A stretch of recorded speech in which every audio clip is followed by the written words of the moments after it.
Hey guys, what's going on? Bobby here, and welcome back to a brand new episode of the ATA Network podcast. We have a great episode lined up for today. We have another driver primarily racing out of the Gateway Kartplex. Kartplex made, Kartplex proud driver. He started way back when in 2017 when I was still kind of stuck in the rental kart scene, the same year that I won my first championship at Kartplex. And we actually had the chance to race each other 2020 and on, and he's doing some awesome things. I mean, he's a multi-time Super Comp champion. He's seen a lot of success on the Ignite kart with the hard tires. He's been on the podium at places like Indianapolis, Rock Island, Quincy. I mean, you name it, he's done it, and he is, in addition to all of that, just a really super likable guy, has a really great personality, probably one of the best in the pit area, and you don't see him really making anybody upset. You know, I think it's funny we had Avery Schwalm on the show, and I kind of, in the past, painted him as a bad guy, and we talked about that on that episode, but this guy right here, I don't think he's ever actually been put in that bad spotlight. So it's going to be cool to kind of talk to him, get his thoughts, learn how he got started in racing, walk through his karting career, talk about some of his recent move to cars from karts, and what his plans are for this year. So it's going to be a really good episode. Really excited to bring him on the show. Trevor Eggemeyer, welcome to the ATA Network podcast, my friend. Thank you for having me. You made me blush, man. Thank you for the intro. Most likable guy. I appreciate that. I try, man. I try not to make anyone too mad, but, you know, battle as hard as you can. Thank you for having me. I know we've both been very busy, so I'm glad I could get the opportunity to do this with you. Thank you. Trevor Eggemeyer, that's another thing too, is like you have learned how to be a very respectable racer on and off the track. There's a lot of guys that kind of bulldoze their way to the front. I've definitely done that in a couple races myself, and you don't make friends that way. So it's definitely one note that I give you before we really dive into it, that you are probably one of the most respectable drivers that I can go out on the racetrack and I can race you clean and as hard as I can, and I can expect it back from you. But if I go out there and do something dumb, then I know I'm going to get held accountable. Like, dude, like you didn't do that right. Right. And I really appreciate that. You know, that's, I think, one of the things like I've really prided myself on. But yeah, no, I try to race as clean as possible, but as hard as possible. You know, sometimes definitely at the start of my career, it definitely, not aggressive enough. I think trying to build that the aggression level. So maybe we can show it a little bit this year. But yeah, I just try to be respectful as possible, and you know, I like everyone to be happy at the end of the day, but I want to be the most happy, winning. So you know, but yeah, no, thank you. So just kind of getting into it, I want to know how you first got interested in the sport of racing. Man, my family, my mom, my dad, grandpa, all really, really love racing. You know, they have since I was, a little kid. I remember like before church on Sunday mornings, you'd hear the V8s back. I think that's like what I remember the most is the V8s in Formula One, with Seb and stuff. Then watching the races before church. But yeah, I never really enjoyed it or liked it. So yeah, me and my grandpa, we used to have like fights over like who had the TV privileges. I'd want to play Minecraft or whatever at the time. And he would want to watch the racing highlights. So, I used to really not like racing back in the day, but I think around 2016, I found F1 2013, the game on the Xbox 360. And watching that intro, I thought, okay, this looks pretty cool. Like, I think, this is going to be fun. So I played the game and just really enjoyed it. And I started watching that in the 2016 season when Nico and Lewis battled it out. Got really interested in that. Then started to fall in love with IndyCar. Went to the 500 on my birthday in 2017. And then someone by the name of Bobby Krug had a YouTube channel, and I found the Gateway Kartplex that way. And Bobby, you can attest to this. I was a big fanboy in your comments, wanting to meet you and stuff. And we did. We ended up meeting, I think, 2017 IndyCar race, if that's correct, right? Mm-hmm, mm-hmm. Yep. And I was so nervous, man, like shaking. I thought you were so cool, like but you are cool. But like some big YouTuber, I thought it was a lot of fun. So, but yeah, that's pretty much how I got my start. And then, started in 2017. You had the exact date, don't you? Yeah, your first race was September 16th, race number 7 of the 2017 Ignite Series. Yep. And started 14th in that race and finished 7th. So for that, that was a big win for me, personally. And then, I had Sean Kennedy who came over, gave me a big hug or high five and was like, that's a big win for you. That's awesome. But yeah, and back then, we had the super, super heavy fields. I mean, we still have really competitive fields now, but back then you had Spike, Gage Rucker, Hunter, Evan, all these big names that you'd had a race against and beat. And it was very hard, to do so. So my second race, I went to TNT Kartways. We just threw ourselves there, wanted to get more experience ASAP. Went to TNT, got 7th of 7. But, if you looked who was in front of me, it was all Hunter, like who I just named off and everything. And I was walking through the paddock, and I think Spike ushered me into the trailer, and then I met Evan, Hunter, Spike. I think Anthony Noto was there. We used to be good friends back in the day, and Gage was there as well, I think.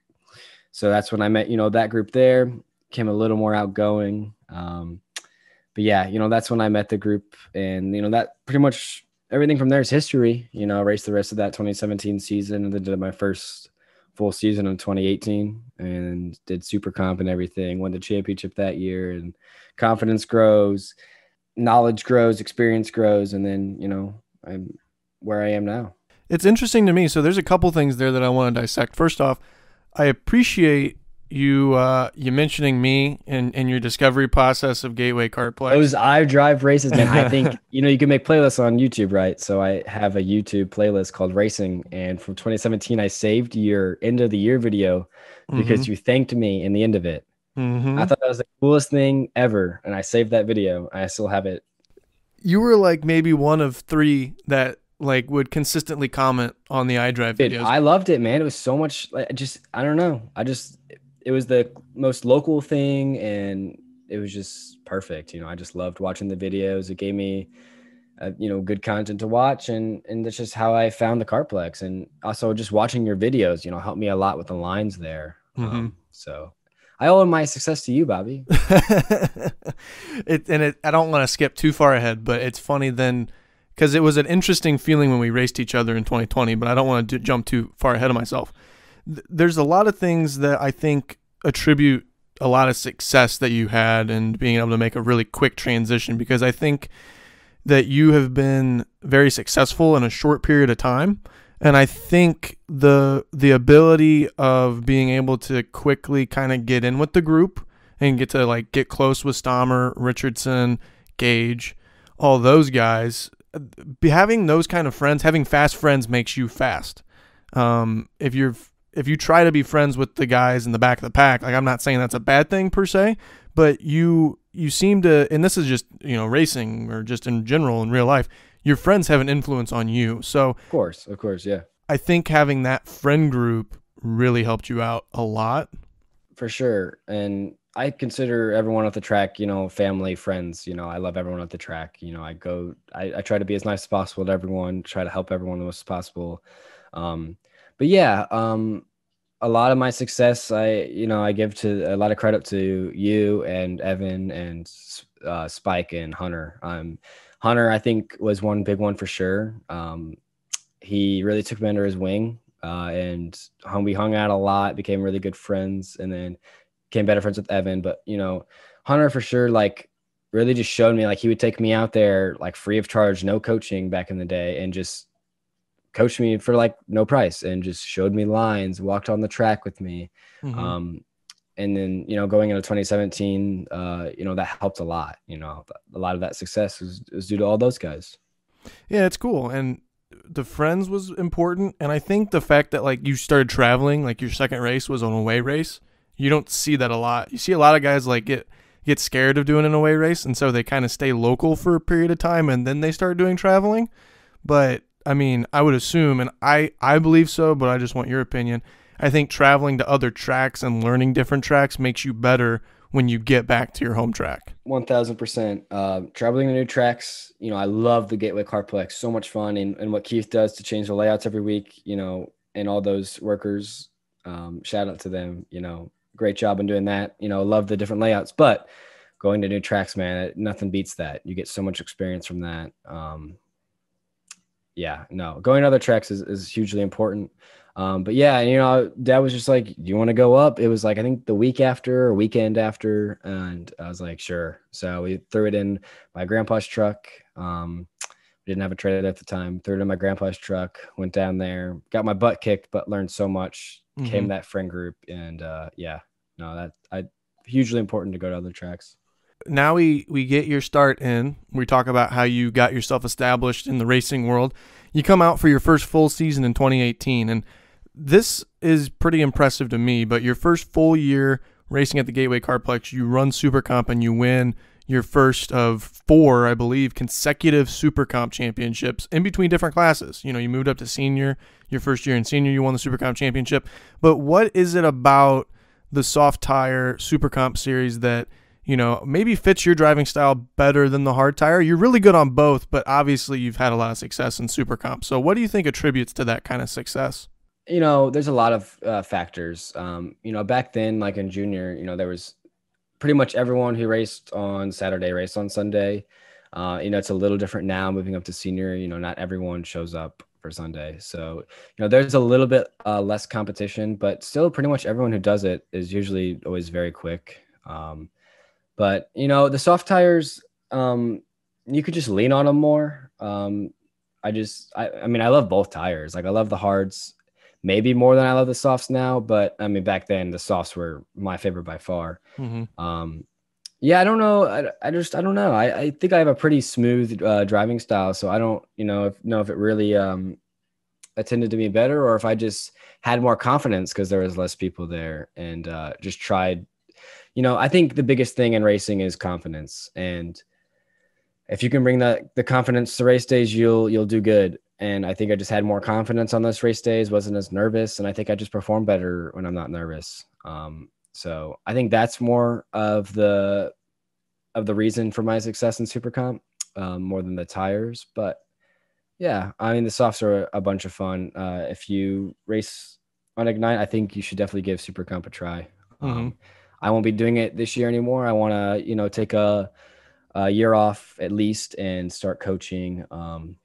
Really want to learn, how to, coach, but how to explain the kart to someone else. I think that's very important, once I jump into cars, talking to engineers and stuff. Well, I think, and just based on my experience on driving both the hard tire and the soft tire, I think your driving ability that you have in soft transfers over maybe more to cars better than hard, because the way that you drive the hard it's a lot more slidey. You don't have to be as precise on the wheel, and kind of like you said earlier, being smooth on the wheel, that's very important when you get to a car. And we'll talk about your car experience later on here in the show. But yeah, for sure. And then with the soft tires, your steering movement has to be way less. That initial input has to be perfect, and it's got to be stuck. Like it can't be all, you can't be fighting the wheel as much as you do with the hard tires, at least for the Briggs.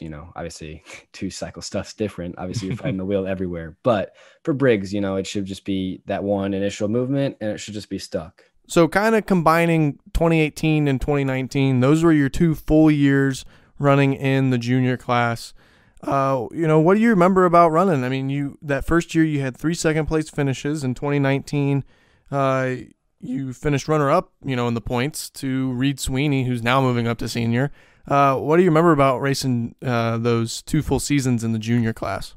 Yeah, so my first 2 full seasons in junior, learned a ton. Obviously, everything I've learned up to this point, I owe it all to the junior class and last year as well. But yeah, battling against Reed, I remember more of 2019 than 2018. 2018 was probably just very hard. I'm very hard on myself. If you ever go to the track on a race day, I'm always very hard on myself. I'm my biggest critic. So I was probably just always mad or hard on myself if I wasn't winning. But, it's the first full year. So, obviously it's hard, hard to do that. But 2019, yeah, dude, me and Reed, I mean, just following. I mean, Reed is such a good driver. Reed is definitely one of the best. He's ridiculously good. I mean, he's been racing for I don't know how long, but a good amount of time. I think since rookie karts, if I'm not mistaken. Mm-hmm. I learned so much that year just losing to him because, if you want to succeed, you have to fail first, and failing every single race. And finally, by the end of the year, I finally, was qualifying within a tenth of him and giving him a run for his money for wins and stuff. And there's a lot to learn from there. And I'm so glad that I started early enough to get to junior. I wish I started even earlier. I wish I started back in rookie class, but I played soccer as a kid, and then finishing second at the Brickyard with him, having that great, I mean, that's by far one of my favorite battles of all time in my career. Me and him going side by side across the line of the Brickyard. And unfortunately, he got it, but that's just how it goes. And at the end of the day, it was still a ton of fun finishing second at Indy. Not a lot of people can say that. I was gonna say winning a brick at that place. I mean, that still one of my favorite trophies to this day. That on my trophy case downstairs. There's not much that could top that. Right. Well, winning would have topped it, but exactly. But a trophy from the Indianapolis Motor Speedway. I mean, I know for me and my experiences, that's one of the ones that I definitely treasure the most, just because of the history of that place. But no, it's for sure. And then you kind of briefly touched on it, but talk about your first win in junior. You won on the oval track of all the layouts that you could have won on. What do you remember about that day, especially the year prior getting wrecked out of the oval race? Yeah, so the year prior, I had a run in with a few drivers, and I think that's my first ever crash. Pretty shook up from it, but yeah, broke my first tire. I broke my first spindle. So get it all out in the first one. Yeah, right. And then the next year we came back, and I think, I don't want to sound cocky, but I think I dominated the race. I think I won by over half the track by 10 seconds or something over, I think it was Nolan Baltz. I don't think Reed was there that day, but either way, still one of my favorite wins by far. Giving your first Ignite wins, awesome feeling. I mean, it. Seeing your video, that's one of my favorite videos that you've made, Bobby, by the way.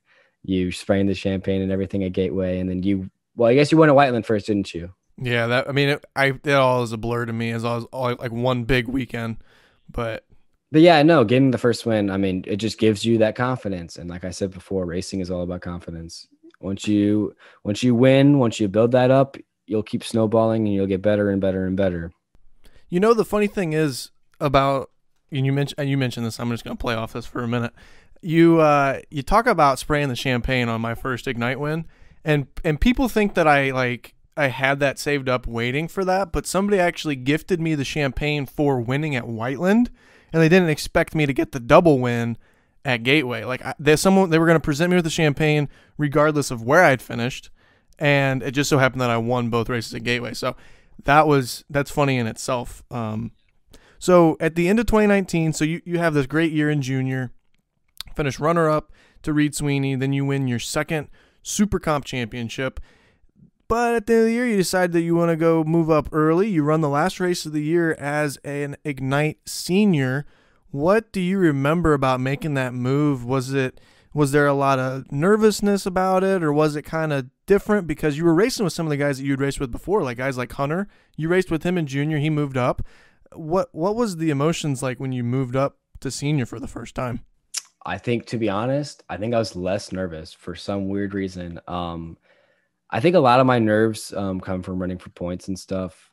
Trying to be perfection every race is hard, and trying to get as many points as possible is something that I always think about, which I'm going to try not to, this year. I don't even know if I'll be running for points, but we'll get into that later. But yeah, I already said this a million times before, but I think that was one of my most fun races as well. I think you're just hitting all the good ones until we get to Quincy. I think Quincy was my favorite race, right? Even though I finished fourth. But again, we'll get to that later.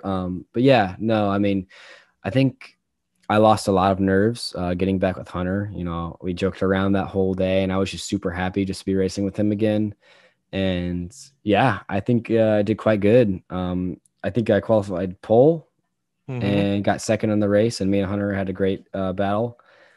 But yeah, no, I think I love senior racing way more than I did junior racing. And I think Reed can attest to that as well, if you would ask him, and many people who moved up from junior. It's just so much more fun, way more competition. Not saying that there's not competition in junior, but everyone in that class is good at Gateway. And it's just a lot more crazier, and a lot of things can happen. But yeah, that race was a ton of fun, a lot of fun. Well, and I even remember like the little bits and pieces that I kind of put you in on my vlog of that day. You could just tell that you were like a lot more at ease with yourself. Yeah. Right. And I think it was just like, it's the last race of the year. I don't care. I'm just going to go out and race. We'll see what we do. And it just happened to be that I was quick enough to get pole and to battle with Hunter for the win. Did you honestly expect to be that good on your first one? Because to be honest, I don't think me and all of my little friend group of like Brendan Lauer, Austin Russell, I don't think we really expected that out of you. Did you expect to be that quick out of the gate? No, I don't think so. I expected hopefully to be in the top 5. I didn't expect to get pole by any means, but again, I think it was just a carefree day, and I just didn't really care. I just drove, and I think that's something you have to carry. If anyone wants advice on racing, just carry that mentality everywhere you go. Just drive for the fun of it, drive for the love of it. Don't drive, for anyone else. Don't drive because you're trying to do this or do that.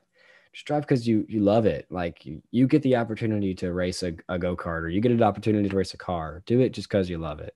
And I think that's something, with such a tough year, tough year last year, as we'll get into later, I learned very quick that I need to get back to doing it for the love. Couldn't have said it even better myself. That was, it's very touching. And the thing is if you're doing something that you're passionate about that doesn't feel like a job, you're going to naturally just be more relaxed. You're doing it for the right reasons. You end up being better because of it. Right. Of course, dude. 1000%. So then in 2020, and you go out and you get another Supercom championship, which is just outstanding. Especially just going into the senior class, just going out there, running it, getting the championship, securing your third one at that point. And then you're running Ignite Senior, and I don't know, maybe this is probably just because that me and you battled it out, and obviously I paid more attention to you, but I think this was one of your better Ignite seasons in my book. I mean, I did a lot better than I thought I was going to do if we talk about like expectation levels. Like if you take all my drops away as like 5 wins and all second place finishes after that, like pretty good. But I think what's undermined by those stats is how genuinely close you were and how many times we shared the podium, and like you legitimately kept me honest all year long. And whether it was Ignite or Ignite Challenge, you were always there in the mix. That had to have felt really good, especially your first time moving up to senior. You didn't like have a rookie season in senior. It didn't feel like that. It felt like you'd been there before. I think coming out the year prior doing that race kind of just changed your mentality for sure. 1000%. Doing that last race of the year gave me so much confidence going into the year. And I think I honestly got humbled that first race. In fact, I'm looking at the 2 pictures of the one of me and you fist bumping. It's above my desk. And then the one at the first race, I think Crepin's behind me. You're behind me. But like, I think I finished 3rd that race. And right. I got really humbled really quick on like how good everyone is in that class. I think I kind of came out that first race and did so well. And then I still did good. But yeah, I mean, just everyone, you had Crepin who was there. Hunter may have raced that race. You were there, and that was your just amazing, blowout season that you just came out of nowhere from. I mean, there was just like you, Crepin, because Crepin didn't really run a full season either, but the times that he came out, he was really good. Can't fail to mention Eric Lodicki, by the way, too. What an incredible guy he is. Yeah. Oh no. Yeah, for sure. I don't know who got the podium that day. I think Evan came back in and did that race. Swept the field on that one. Stommer did. It was me second, you third. Okay. Yeah. I was happy with that podium, but yeah. And another thing that I think you did outstandingly well was finding your first win in senior relatively quick too. I mean, we look at it and it was actually race 4. It was a doubleheader event, and you thanked me for kind of helping you get maybe notes on how to drive the track and all the stuff that you watched in my videos, but you probably also thanked me for that win as well. But what do you remember about getting that win on that first day? I mean, that I can remember that day vividly myself, but for the wrong reasons. What do you remember about that day? Great feelings, man. I felt really sorry for you and Hunter, because I know you guys had your little run-in and screaming match and everything. But, in the end, I know you guys are still friends. And, tensions are always high when racing. So you always have to take what anyone says after a race with a grain of salt, because a lot of it's adrenaline that's speaking. I just remember seeing you two go into the North Pole. I think I was pushing you past Hunter, or like helping you make the move on Hunter. And then you guys ended up... maybe it was Hunter going on you. I don't know. It was pushing either one of you up to the other one. You guys got your run in. I went through, and I just remember, I think I led the rest of the race. Maybe swapped it with Eric. I think Eric was behind me, or maybe you were behind me. I don't really remember too much. But yeah, I remember just after the race, hugging mom, dad, I just thought, finally I got it already. And again, gave me more confidence the rest of the season. Give you a run for your money for the championship. Yeah, that I don't think I had an opportunity to really congratulate you for that win in the moment. Right. Yeah. No, I know you and Hunter. That was. I think I was kind of like, do I celebrate or should I talk to them? I mean, I don't know. And the thing is like I've went back and I've looked at the video and I've talked to Hunter even like maybe a couple months ago about it, and like I mean, it was all on me for the most part. There's still some inklings that people are like, "Oh no, he passed you in the wrong spot," and I'm like, I don't know about that. Like if I was in his shoes, but the thing is like that's the thing is like the reason that me and Hunter got into it is I think me and him are cut from the same cloth. You guys are both. Similar. I think pretty similar driving styles. I mean, you both are very, very, very talented, and both have, I'd say, pretty aggressive driving styles. I think Hunter's maybe a little more aggressive than you. Mm-hmm. But I think, just two heads clash in that moment. Yeah. But it's racing, man. That stuff happens. Right.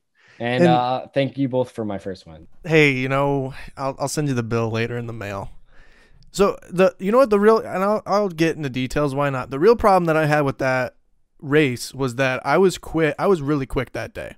I think I may have qualified. I think I qualified on pole, and I ran the fastest lap of that first race.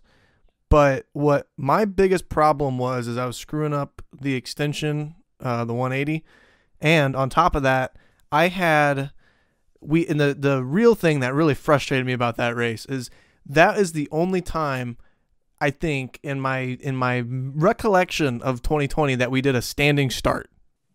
Oh, was it a standing start? It was a standing start, and my clutch was set up for not a standing start. Like it was like, brrr. I'd have to go back and watch the race. I didn't remember that.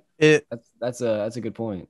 It was not good. So like I think you and Lodicki, I fell back to fourth and fifth. I fell back and I had to wait for my clutch to start, being a clutch, and so I fell back early and had to battle through. And the thing is I was able to get back to the front. You remember going 3 wide into the extension with me, you, and Hunter? We went 3 wide in one of those laps, and like it was like whoever's going to be the latest in the brakes, and I was latest in the brakes, but I blew the corner, but I still was able to lead somehow out of the exit of the corner. So it was just a process. I don't blame my clutch for the me and Hunter issue, but I just kept screwing up the extension because that was one of the early races that we had running. Well, I assumed you were getting, more and more mad. So you start driving with more anger. Oh my God. Yeah. Now you start making mistakes, but things happen. Racing happens. In addition to having a really good year at Gateway and Ignite, you had a really good year in the challenge. Your first run in challenge in the senior division. You finished third in the points you got beat by me again. Just want to remind you again.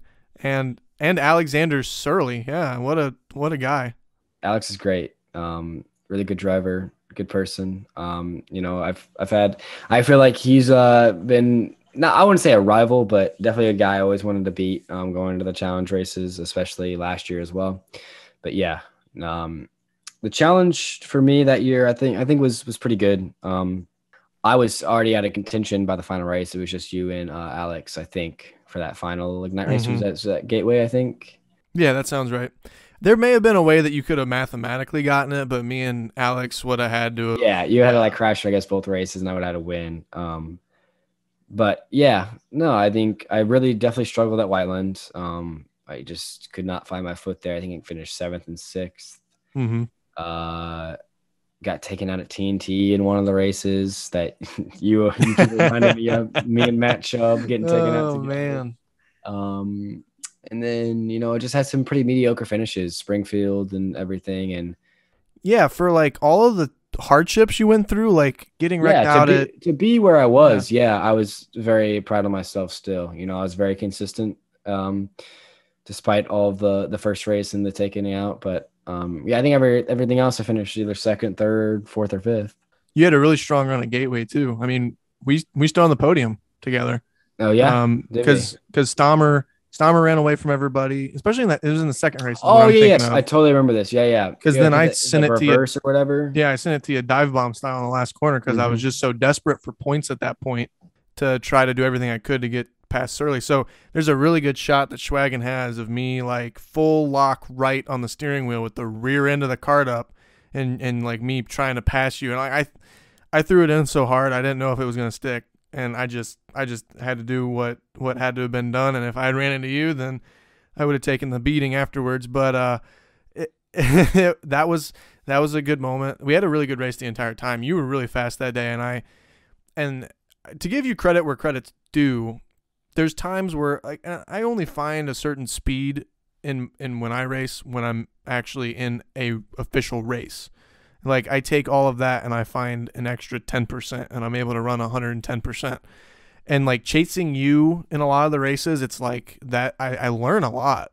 So you've just really been just a guy that's like, okay, what is he doing? How is he fast here? And trying to learn. That was one of the races that I remember like messing up corners or something and like slowing everything down a little bit, watching what Trevor's doing, learning from him and trying to do whatever I could.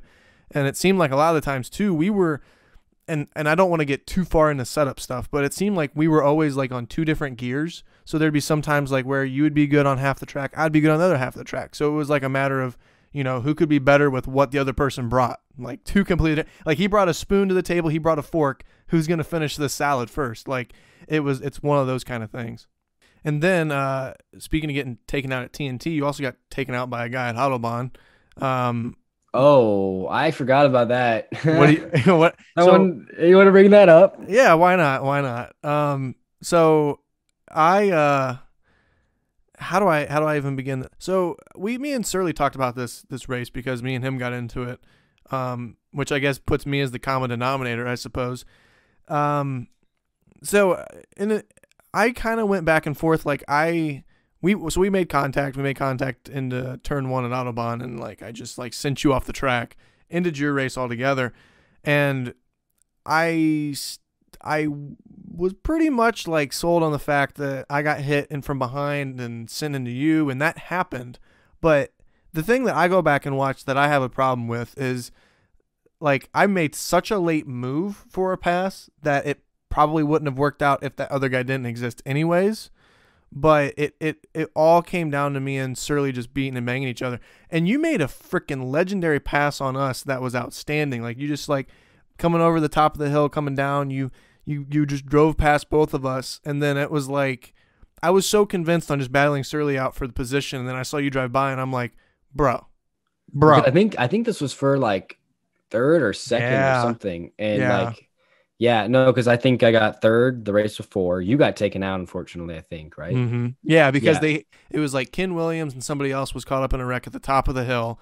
I got caught up in it, and you went to like the left of me with probably 3/4 of your cart like in the grass. I don't know how in the world you got by that wreck. I went from 10th to 3rd on that last start. And that was, oh my God, I was so happy because everyone had speed that day. It seemed like. Oh my God. Autobahn's awesome. I love that track. But it's very much a drafting track, and it's a pretty easy track. Not super quick to be like very, very, very quick there. And then once you get in that draft, it's just about who makes the passes the best.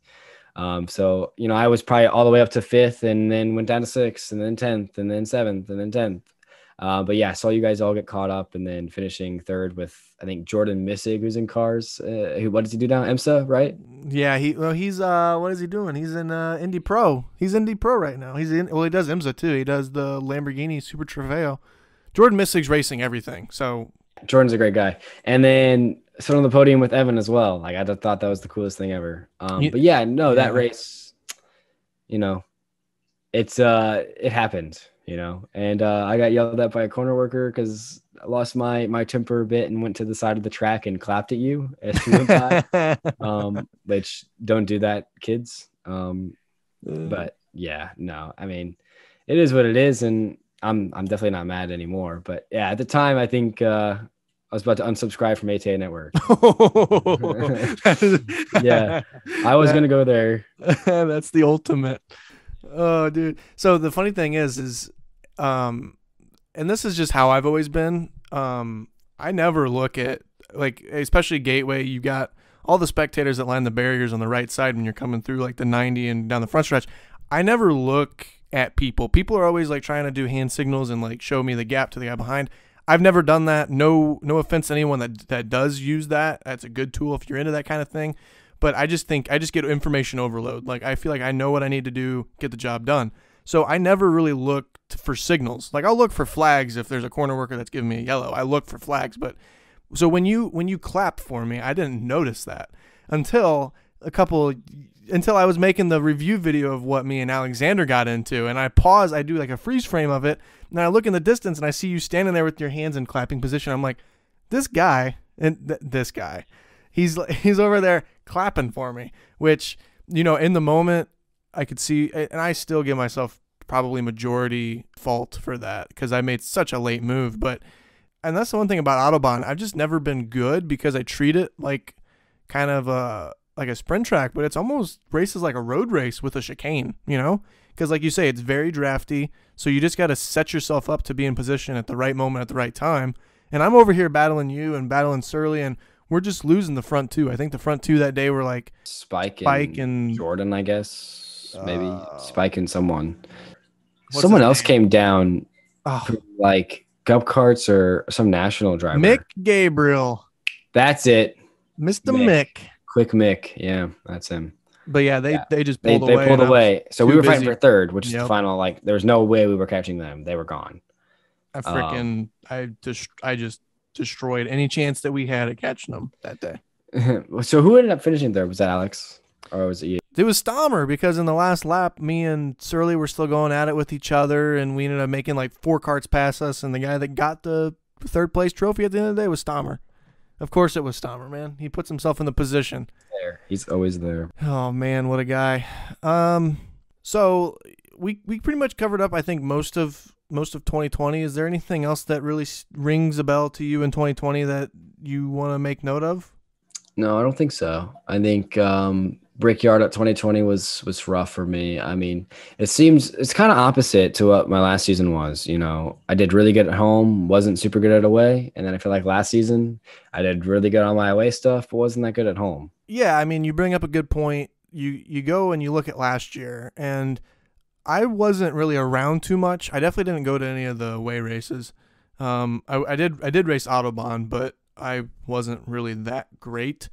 But I was around for a good amount of the Gateway races, and man, you just seem to find just a lot of bad luck and had to face a lot of adversity. I mean, and I want this to come off as nice as possible, but you have a guy that the year prior he finishes runner up, and you think, okay, well, he's the next guy in line to get the crown, and I exclude Adam Kreppen from the equation because Kreppen is he's an alien, absolute robot. He's insane. Yeah. So I can't factor him into the equation, but to see you get bested by guys like Lodicki, guys like Osborne, good for them. But like, I just kind of felt bad for you. Like, it felt like it was kind of going to be your year at the local level. I mean, I don't know if you can really explain it much, but it's just a lot of bad luck that you had at the local level. I think I definitely was hoping for the same. You know, I thought, okay, I got runner up this year. He's gone now. I can do this. And, you know, from the first race, popped a chain, you know, fighting Osborne. I don't think it was necessarily his fault. I mean, he got me a little loose, but that shouldn't have been the reason that the chain popped off, chain pops out of that race. And then it just kind of kept spiraling from there.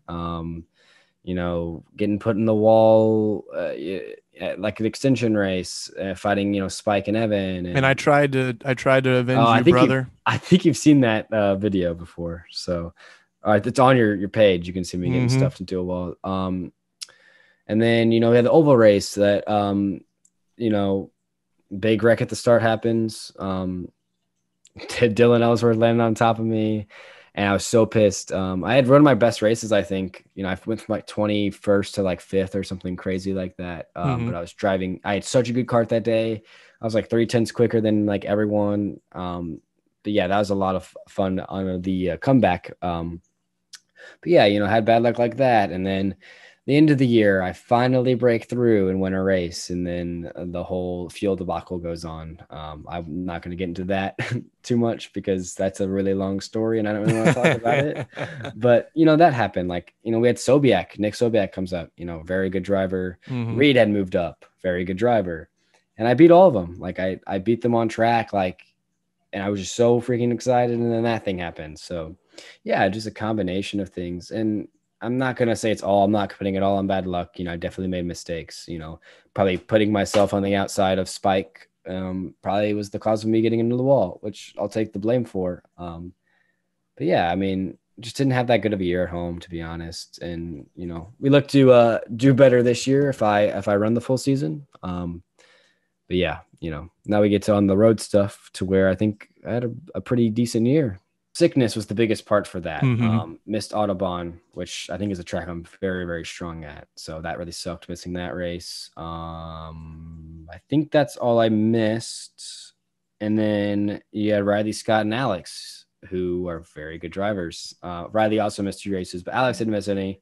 Um, but yeah, battling with him the whole year. I think we all were ridiculously close to each other. I think all shared podiums at some point, all within the top 5. I think I finished in the top 5 for every race, if I'm not mistaken. And that's impressive when you're going to completely different racetracks. It's one thing at the local level because it's always gateway, right? But on the regional level, like challenge, that's very impressive. Yeah, so challenge was good. I mean, I was happy with it. I definitely wanted to win, but you know, I was loved battling Riley, Alex, and then Nick at the end of the year. Sobiak, he's a great driver as well. Just kind of got into Ignite. He's been racing for a while, but he just got into Ignite. Mm-hmm. And then, you know, we go to places like Rock Island and Quincy, where just absolutely blew my mind how well I did there. You know, Rock Island, you know, the first day was really tough. Got put into the wall. Probably my worst crash I ever had at 50 miles an hour, straight in. I mean, that one really hurt. Just battling with another driver. Bumpers got hooked, carried me straight into the wall. Nothing really bad. Like wasn't really in either of our faults. Just battling for space, and then he kind of just slid out. Bumpers got hooked, pulled me into the wall. Nothing I could do to stop it. And then that cracked the chassis. So to finish second, you know, the next day, battling with Ashton Wheeler won the race, and then Gage got third. Gage Kemp. It was good to see them again. I hadn't seen them in a few years, so battling with them for the win was awesome. And then poor Riley, man, he walked away from that race, got DQ'd for fuel, which, you know, been there, done that, right? So, but yeah, no, I mean, finishing second at Rock was unbelievable. If you would have told me that in 2018 when I went to Rock Island for the first time, I probably would have said you're crazy. Mm-hmm. And then now we get on to Quincy. Boy, oh boy, what a weekend that was. You know, a lot of my success for that weekend, you know, obviously parents and stuff, but, you know, give a lot of that to Matt Kretschel. Really helped me get through that weekend. Evan was there, wasn't racing, but was just there. You know, Greg Dingus, Keith Scharf also gave me a lot of hints there. But to lead, you know, the entire race in I think the hardest category of 4-cycle racing that they had, you know, Briggs Pro, the one that's, you know, you race for money in, was awesome. You know, I led the entire thing until the end, but again, that's a drafting track, man. You had to be right place, right time. And unfortunately I wasn't there. And, you know, huge credit to to Avery Schwam for getting that win. And you look at Avery Scott's onboard video of that. Yeah, I don't know how you know where to be in the right place at the right time at that track. You don't. I went past that final corner and I said, what am I going to do? Do I go outside, inside, middle? What do I do? And honestly, I meant to go on the inside. If you watch the video, I'm actually in the middle. Yeah, you get split in 5 ways from Tuesday. Right. I was so worried about trying to like just watch each side of my thing. I just realized I left the door open. So again, I never led like anything big like that. So something I definitely learned for next time. But either way, they were going to train past me no matter what. And really nothing you can do. It's a drafting track and that sucks. But yeah, I mean, just the experience. I know someone you sent a question in about that, right? Yeah, Rockwell Seacrest. Shout out to Rockwell. What was it like leading it at Quincy? Right. Unbelievable. Again, I think that takes my top spot as my favorite race. I'll give it there. I said it like 4 times in this podcast. But he's got a lot of favorite races, people. Right. I think Quincy was definitely my favorite. And though I didn't win, I was just happy to, lead at such a, big event like that, a national event like that. Seeing the crowd every lap. I mean, that's the coolest event, man. I mean, you have almost over 1,000 spectators there. Seeing the crowd as you're just barreling down. I think it's 1, 2, 3, maybe 4. Turn 4. It's so cool. And waving to the fans after the race was really cool as well. But yeah, no, leading laps there's probably the coolest thing I think I've ever done, man. I love it so much. I mean, it's so cool for me to have seen you when you first started racing.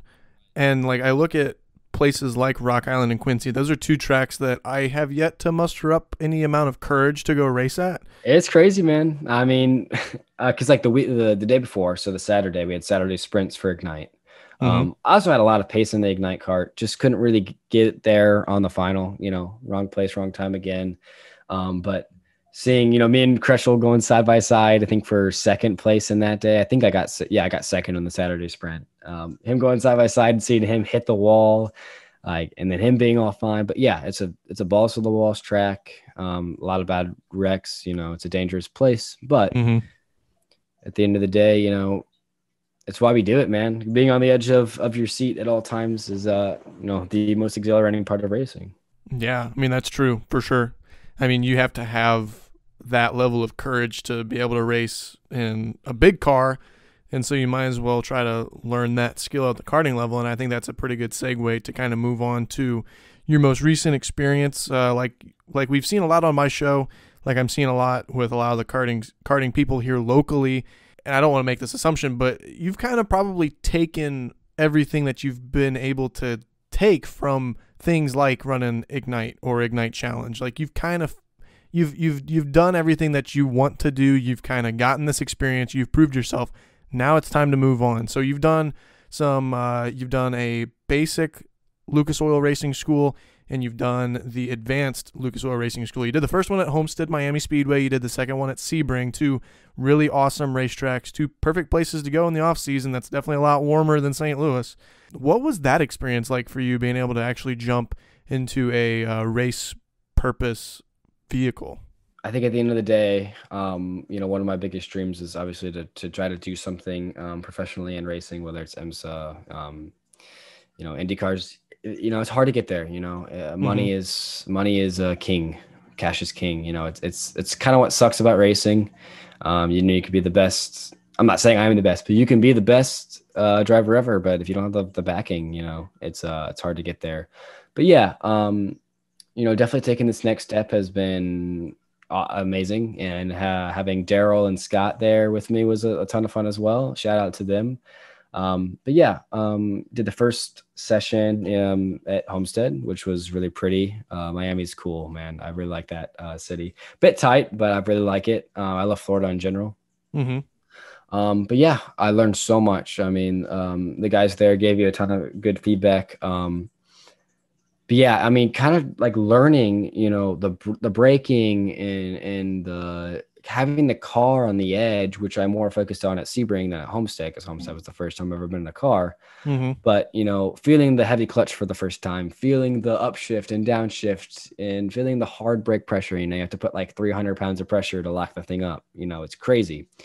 But that's kind of what I focused on the first racing school was learning that braking pressure and that braking technique, the super hard initial and then trail it off and carry that speed through the corner versus, in karting, you can trail brake, hold the brake, ride the brake, whatever. It doesn't, it's not really, doesn't matter as much in that. It's totally two different driving styles.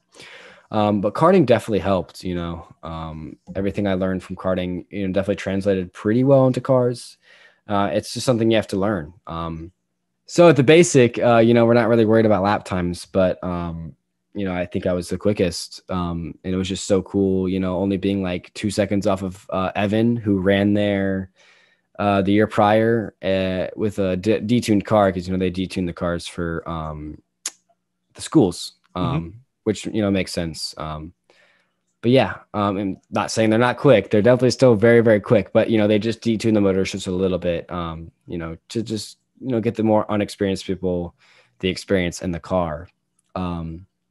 Then going to the advanced lapping session, yeah, I mean, that was even more crazy. Sebring, you have to respect those bumps there. I think I need a new set of teeth after going there. But yeah, I think I was definitely getting the braking technique down. We did more data stuff there, so we got to see like braking technique, my braking technique versus like someone who runs the series there. There was a kid who ran the series there who was, again, about 2 seconds quicker than me.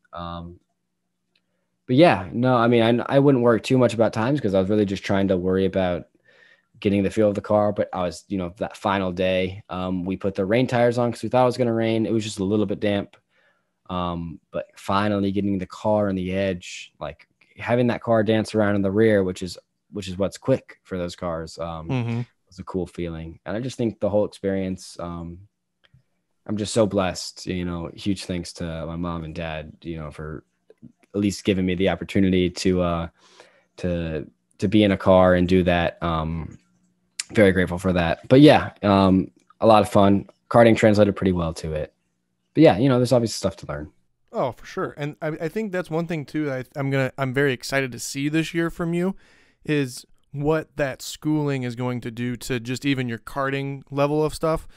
I know, well, the funny thing for me is, and I can't speak for the Lucas Oil program. I've heard great things about it. Obviously, working for Skip Barber, I really like what we teach at Skip Barber. But I remember going to my first school at Indianapolis and coming back and actually running. My next race after that was the 2019 Ignite Challenge race, and I put it on pole against Stammer and Richardson. That was like my biggest feat in karting at that point.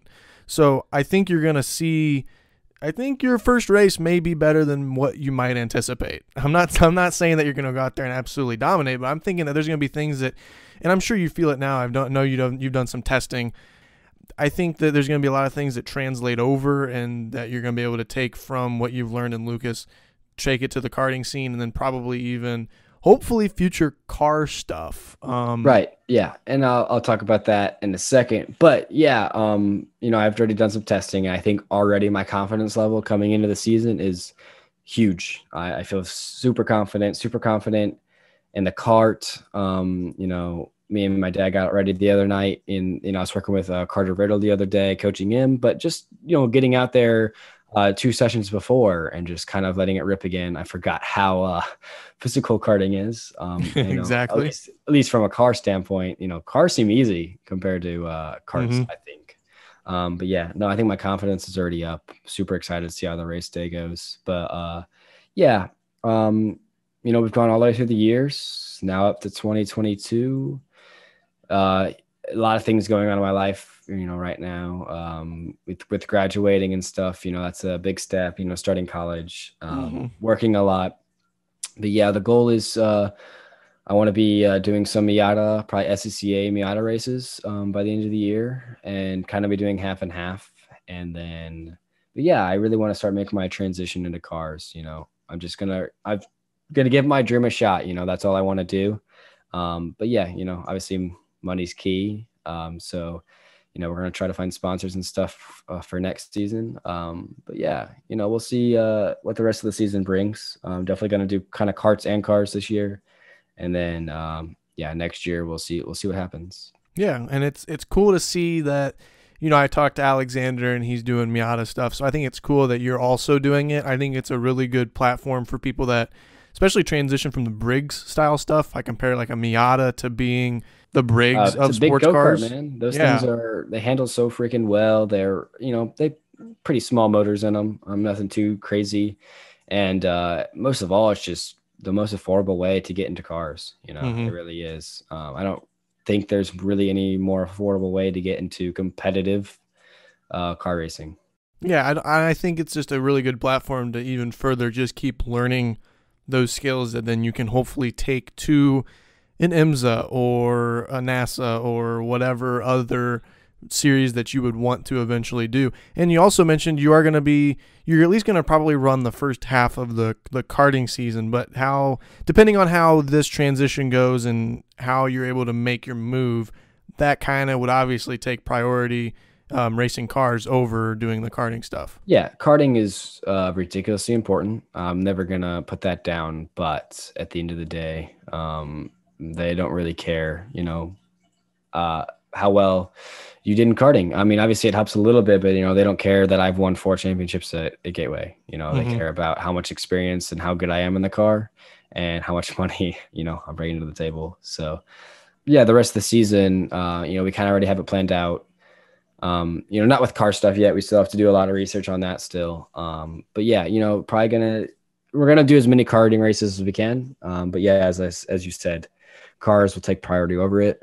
But yeah, we're going to look to hit WKA, look to hit Rock Island, Quincy, and then hit, Gateway races here. And then, I'll be looking to coach people, which I'm actually just going to put a post out probably after we finish doing this podcast about coaching. So, hey, if you're listening to the podcast, I do coach. Message me on Facebook or Instagram for pricing.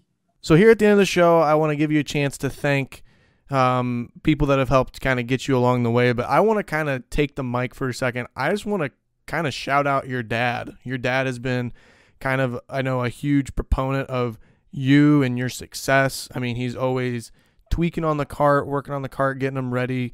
And, even like other dads are coming up to him to try to help get other kids kind of getting in it. So I think it's interesting, like you mentioned, that you do coaching. Your dad is always the same way about giving back to the karting family. So just, I want to give a huge shout out to Brian because he's always been really nice to me and really awesome. So, but who else would you like to thank here at the end of the show for everything that you've been able to do over these past couple of years of racing? Yeah, I'm going to try to say it without getting, too emotional, but yeah, Dad, for sure. One of the biggest proponents to my success.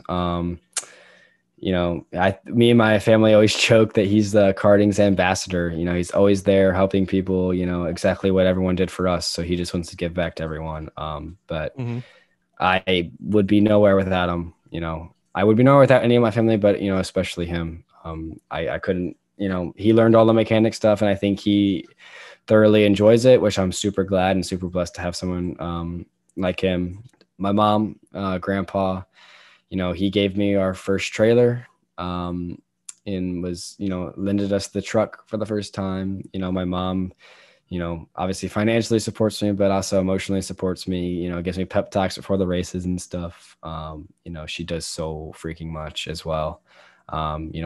I would say she's probably the biggest reason I love racing now is because of her. I also want to thank my sister and my girlfriend, Ashley, as well. They give me the most emotional support, like anyone could ask for.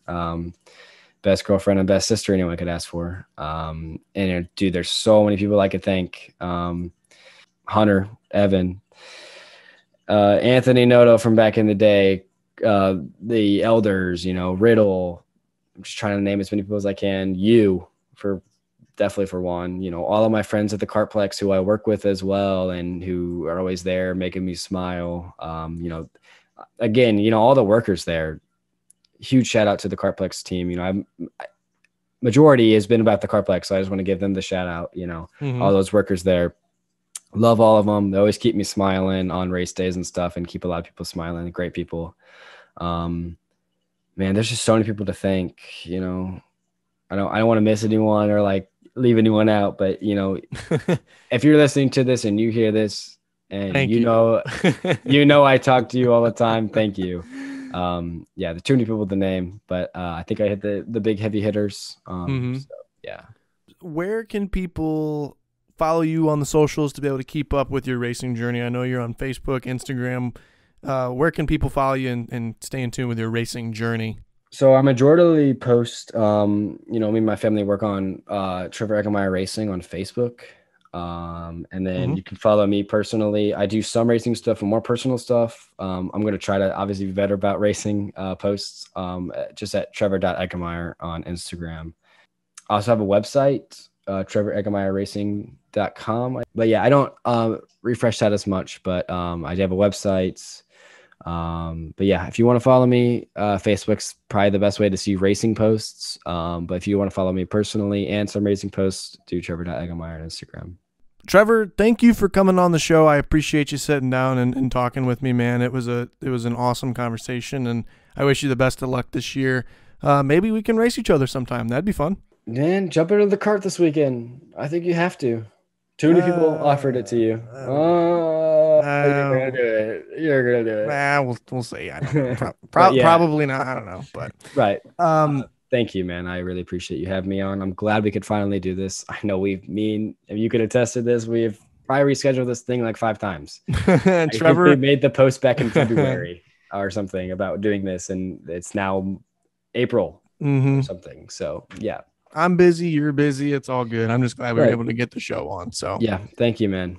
And I want to thank all you guys for tuning into the show. If you want to go follow Trevor or follow me, all that information will be at bobbykrug.com/podcast. That's where you can find all the links to everything that we talk about on the show. Thank you guys for tuning in to the show. We will catch you guys next week on the ATA Network podcast.